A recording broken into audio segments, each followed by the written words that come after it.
അസ്സലാമു അലൈക്കും. നമസ്കാരമുണ്ട്. ഞാൻ ആശ്രമോനാണ്. ഇന്ന് വയനാട് ചൂരൽമല ദുരന്തത്തിൽപ്പെട്ട കുടുംബങ്ങളെ മറവ് ചെയ്ത സ്ഥലത്തുള്ളത്.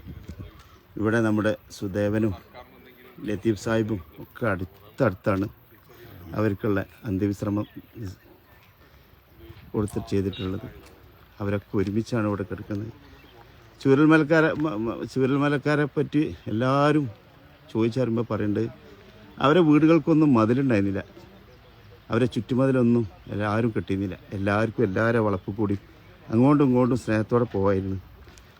എല്ലാവരും പരസ്പരം ഭക്ഷണം കൊടുക്കാനും അങ്ങോട്ടും ഇങ്ങോട്ടും സ്നേഹബന്ധങ്ങൾ കാത്തു സൂക്ഷിച്ചിരുന്ന മനുഷ്യരായിരുന്നു.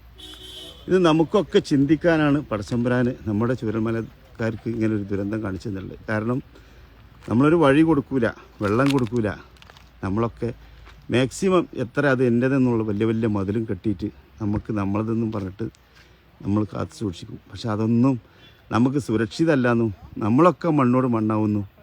അതെല്ലാം ആ മതിലും ആ വഴിയൊക്കെ അവിടെ തന്നെ ഉണ്ടാവുമെന്ന് ഉറപ്പാണ്. ദുനിയാവിൽ നമ്മൾ ജീവിച്ചിരിക്കുന്ന ഒരു വിരുന്നുകാരായിട്ട് മാത്രമാണ്. ഈ വിരുന്ന് അവസാനിക്കുന്ന ദിവസമുണ്ട്. ഇപ്പം നമ്മുടെ ചൂരൽമല ദുരന്തത്തിൽപ്പെട്ട കുടുംബങ്ങൾ കണ്ടില്ലേ, അവരെ നാട്ടിൽ അവരെല്ലാവരും സ്നേഹത്തോടെ ജീവിച്ചിരുന്നു.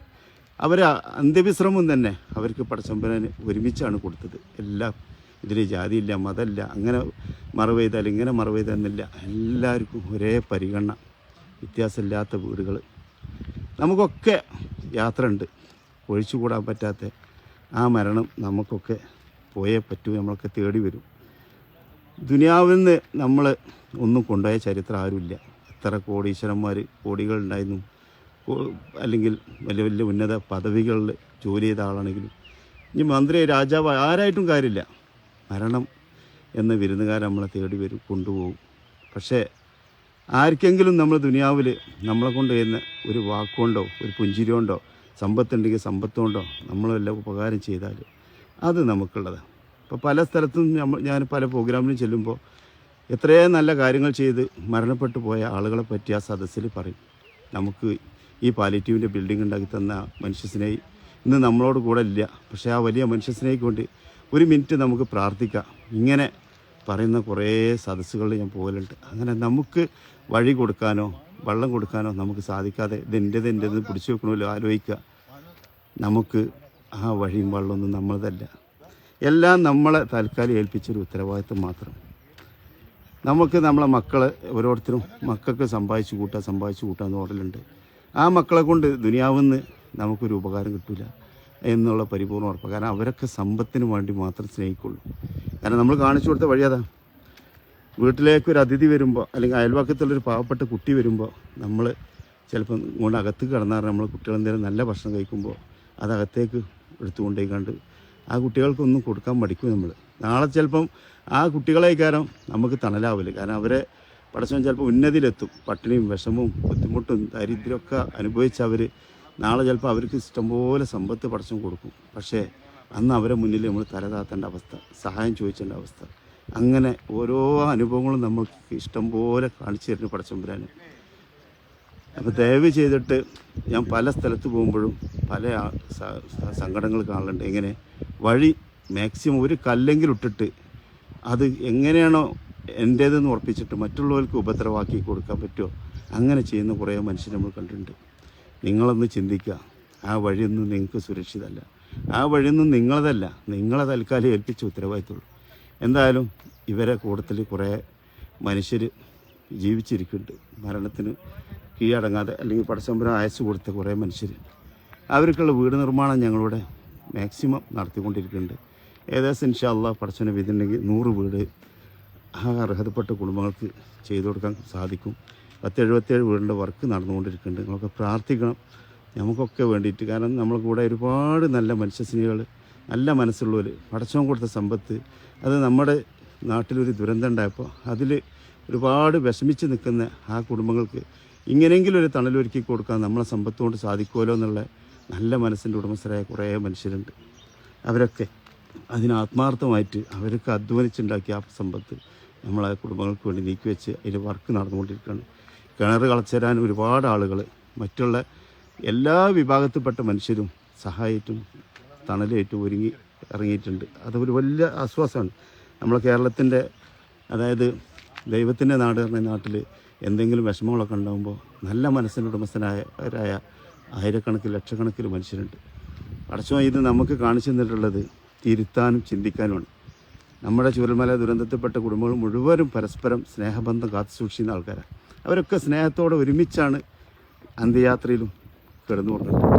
അപ്പോൾ ഇവരൊക്കെ ഇവർക്കൊരു ദുരന്തം പടച്ചോൻ കാണിച്ച് ചെയ്തിട്ടുണ്ടെങ്കിൽ അത് നമുക്ക് ചിന്തിക്കാനും തിരുത്താനും വേണ്ടി മാത്രമാണ്. നമുക്ക് ഓരോരുത്തരും ഇപ്പോൾ ശിവദാസൻ സുദേവൻ എന്ന ഏട്ടന് അടുത്ത് കിടക്കുമ്പോൾ അപ്പുറത്ത് ലത്തീഫ് തൊട്ടടുത്ത് കിടക്കണം, അന്ത്യവിശ്രമം കൊള്ളണം. അങ്ങനെ ഓരോന്നിനും ഇവിടെ ഇതാണ് നമ്മൾ പറഞ്ഞത്, മരണത്തിന് മതമില്ല. നമുക്കെല്ലാവർക്കും മരണമുണ്ട്. നല്ല കാര്യം ചെയ്തുകൊണ്ട് കൂടെ പടച്ചമ്പുരാണ്ട് ഉറപ്പാണ്. ഒരാളെ വിശപ്പെങ്കിലും ഒരു നേരെങ്കിലും മാറ്റി കൊടുക്കാൻ സാധിച്ചെങ്കിൽ ദുനിയാവിലെ ഏറ്റവും വലിയ സമ്പത്ത്.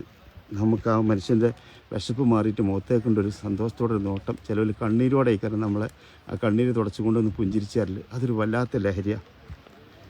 ഇവിടെ ഒരുപാട് സന്ദർശകർ വരുന്നുണ്ട്. ഈ സന്ദർശകരൊക്കെ നല്ല മനസ്സുള്ളവരാണ്. കാരണം തിരുത്താനും ചിന്തിക്കാനും വരികയാണ്. കാരണം ഇവരൊക്കെ ഓരോരുത്തരും കുടുംബങ്ങളിലേക്ക് ഓരോ വീടിട്ട് കൊടുക്കുന്നുണ്ട്. നമുക്ക് തിരുത്തേണ്ട സമയം കഴിഞ്ഞിട്ടുണ്ട്, നമ്മൾ ചിന്തിക്കേണ്ട സമയം കഴിഞ്ഞിട്ടുണ്ട്. നമുക്ക് നാളെ നമ്മളുണ്ടോയെന്ന് ഒരു ഉറപ്പില്ലാത്ത ജീവിതമാണ് നമുക്കൊക്കെ. നമ്മളൊക്കെ നാളേക്ക് നമ്മൾ ഈ കൊടുക്കാമെന്ന് വെക്കുമ്പോൾ അതിന് ചിലപ്പോൾ സമയം നമുക്ക് കിട്ടിയെന്ന് വരില്ല.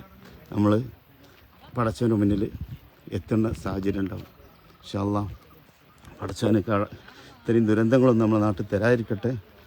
എന്തായാലും ഞങ്ങൾ ഇവിടെ വന്ന് ഓരോ കുടുംബങ്ങളും കാണുമ്പോൾ അവരെ വിഷമങ്ങൾ, അവർക്ക് ഇനിയുള്ള ജീവിതം ഒരുപാട് വിഷമത്തിൽ, അതിനുള്ള പരിഹാരം ഉണ്ടാക്കി കൊടുക്കുക എന്നുള്ള ഓട്ടത്തിലാണ് ഞങ്ങൾ. പഠിച്ചാൽ അത് സാധിപ്പിച്ചു തരട്ടെ.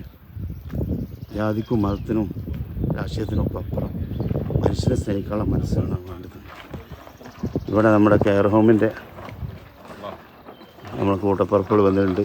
അവരും നമ്മുടെ ചൂരൽമല ദുരന്തത്തിൽപ്പെട്ട കുടുംബങ്ങൾക്ക് വീട് നിർമ്മാണമായിട്ട് വന്നതാണ്. അൽഹംദുലില്ലാഹ് അവർക്ക് അതിനുള്ള സൗകര്യങ്ങളൊക്കെ എത്രയും പെട്ടെന്ന് ചെയ്ത് പൂർത്തീകരിക്കണം.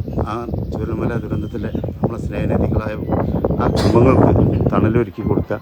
നമ്മുടെ കെയർ ഹോം എന്ന് പറഞ്ഞാൽ കോഴിക്കോട് മെഡിക്കൽ കോളേജിൻ്റെ ബാക്കിൽ ഒരുപാട് രോഗികൾക്ക് സാന്ത്വനം നൽകുന്നൊരു സ്ഥാപനം. അതായത് കിഡ്നി മാറ്റിവെച്ച രോഗികൾക്ക്, അതേമാതിരി ക്യാൻസർ രോഗികൾക്ക് താമസവും ഭക്ഷണവും സൗജന്യ യാത്രയും എല്ലാം. ഇപ്പോൾ ഇക്ര ഹോസ്പിറ്റലിലെ കിഡ്നി രോഗികൾക്കൊക്കെ ഫുള്ള് സൗജന്യമായിട്ടാണ് താമസം അവിടെ കൊടുക്കൽ, ഭക്ഷണം അങ്ങോട്ടും ഇങ്ങോട്ടും യാത്ര. അതേമാതിരി മെഡിക്കൽ കോളേജിൽ അത്രയും എമർജൻസി വിഷമിച്ച് വരുന്ന രോഗികളാണ് അവിടെ ഉള്ളത്. അവിടെയാണ് നമ്മുടെ കെയർ ഹോമിൻ്റെ പ്രവർത്തനം. നമ്മളൊക്കെ എന്തെങ്കിലും സഹായം ചെയ്യാൻ താല്പര്യമുണ്ടെങ്കിൽ കെയർ ഹോമിൻ്റെ ആ ഓഫീസിൽ ചെന്നാൽ അവിടുത്തെ പുണ്യപ്രവർത്തകർ ഏറ്റവും അർഹത